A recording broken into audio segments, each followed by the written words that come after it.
صل على رسوله الكريم. أما بعد، بسم الله الرحمن الرحيم.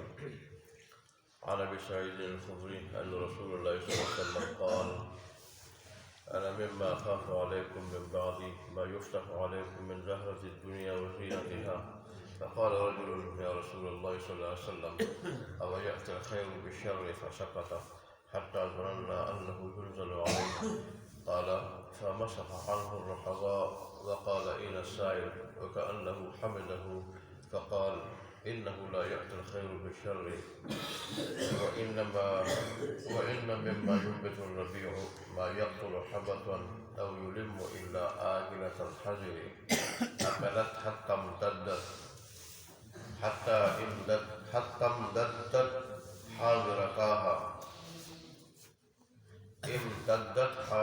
حاصرتاها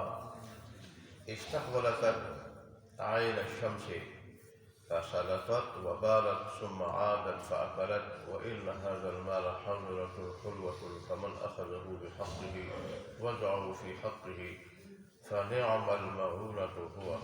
ومن أخذه بغير حقه كان كالذي يأكل ولا يشبع ويكون شهيدا عليه يوم القيامة. متفق علیہ. یعنی حضرت ابو سعید خدری سے روایت ہے کہ ایک دن رسول کریم صلی اللہ علیہ وسلم نے صحابہ اور ان کے ذریعے عام مسلمانوں کو مخاطب کر کے فرمایا کہ اپنی وفات کے بعد تمہارے بارے میں مجھے جن چیزوں کا خوف ہے کہ تم ان میں مبتلا ہو جاؤ گے، ان میں سے ایک چیز دنیا کی تر و تازگی اور زینت بھی ہے، جو ملکی فتوحات اور اقتدار کی صورت میں تم کو حاصل ہوگی۔ یہ سن کر ایک شخص نے عرض کیا کہ یا رسول اللہ صلی اللہ علیہ وسلم، کیا بھلائی اپنے ساتھ برائی بھی لائے گی؟ یعنی ملک کی فتوحات و اقتدار کی وجہ سے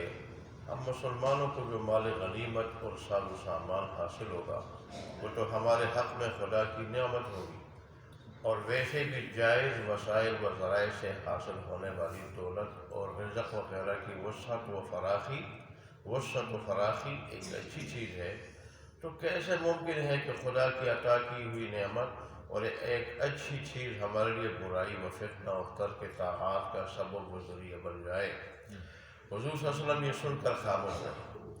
اور انتظار کرتے رہے کہ اللہ تعالیٰ کی طرف سے وہی آئے تو جواب دیں، یہاں تک کہ ہم کو خاموش کیا آپ صلی اللہ علیہ وآلہ وسلم پر وہی نازل ہو رہی ہے۔ حضرت ابو سعید خدری کہتے ہیں کہ تھوڑی دیر بعد حضور صلی اللہ علیہ وسلم نے اپنا چہرہ مبارک سے پسینہ پونچھا جو نزولی وحی کے وقت آتا تھا، اور پھر فرمایا کہ وہ شخص کہاں ہے جس نے سوال کیا تھا؟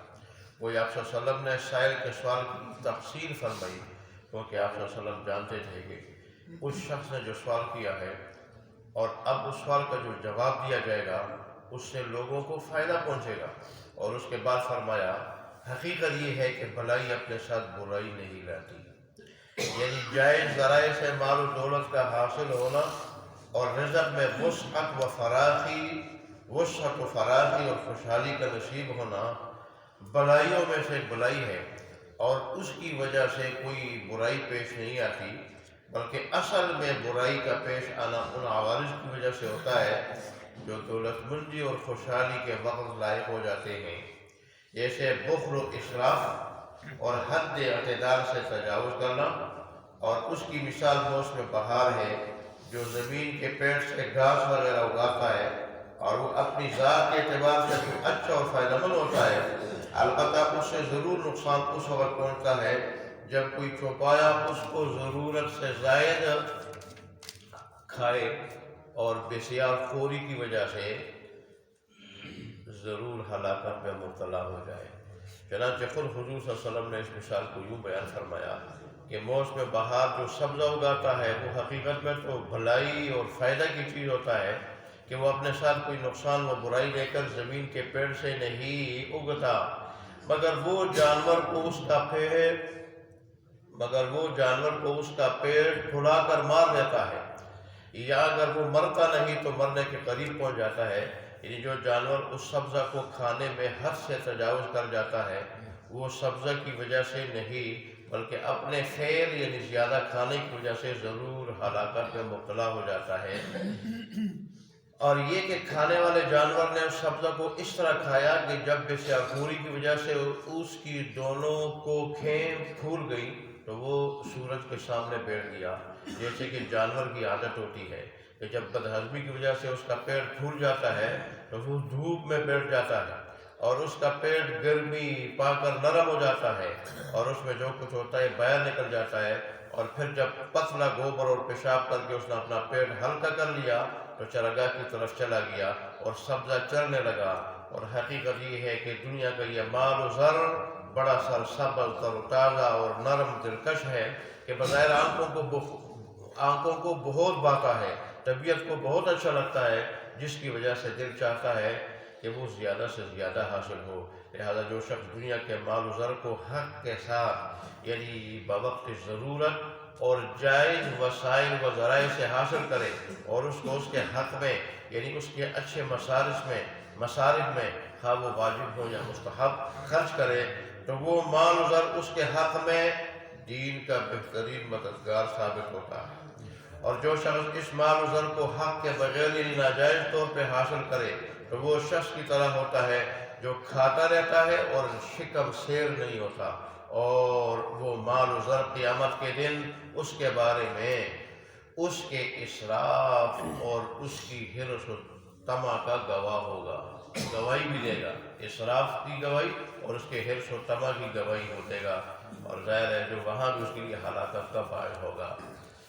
تشریح حدیث کی کیا ہے؟ رسول اللہ صلی اللہ علیہ وسلم نے صحابی سے یہ فرمایا کہ دیکھو مال و دولت اگر جائز طریقے سے آ جائے وہ برا نہیں، تمہارے پاس مال اور تمہارے پاس اقتدار حکومت اگر آ جائے یہ تو بری چیز نہیں، لیکن عمر مال و دولت آنے کے بعد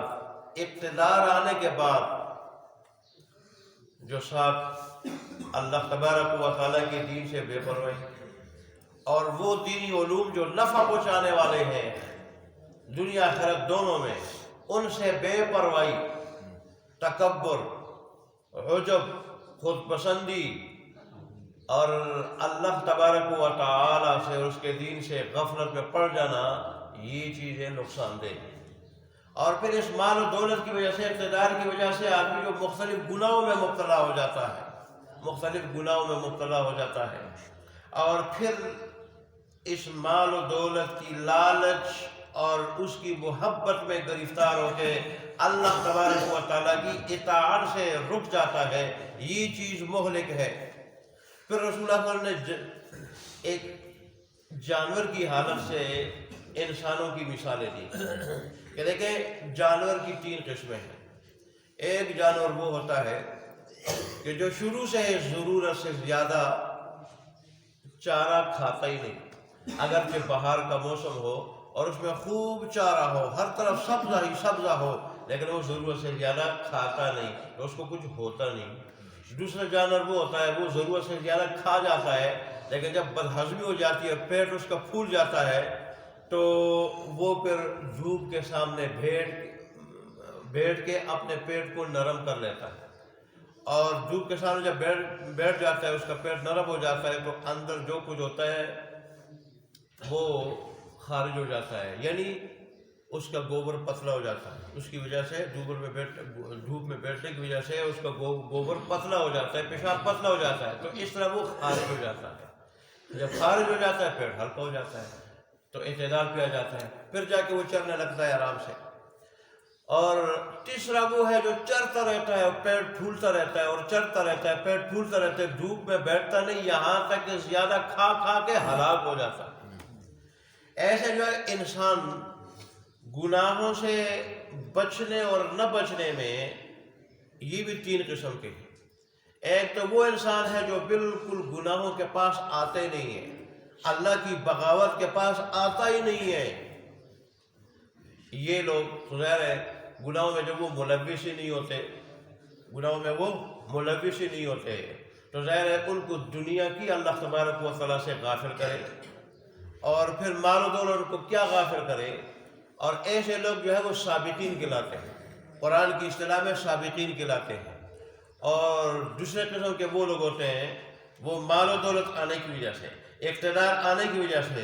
گناہوں میں مبتلا ہو جاتے ہیں، لیکن جلدی نادم ہو کے اسے توبہ کر لیتے ہیں، تو ظاہر پھر حد اعتدال اور اعتدال کے راستے پہ آ جاتے ہیں۔ ایسے لوگوں کو مقتصد کہا جاتا ہے، میانہ رو جس کو کہتے ہیں وہ کہا جاتا ہے، یہ بھی خطرناک نہیں۔ لیکن تیسرے قسم کے وہ لوگ ہیں کہ وہ گناہوں میں ایسے ملوث ہو جاتے ہیں اقتدار پانے کے بعد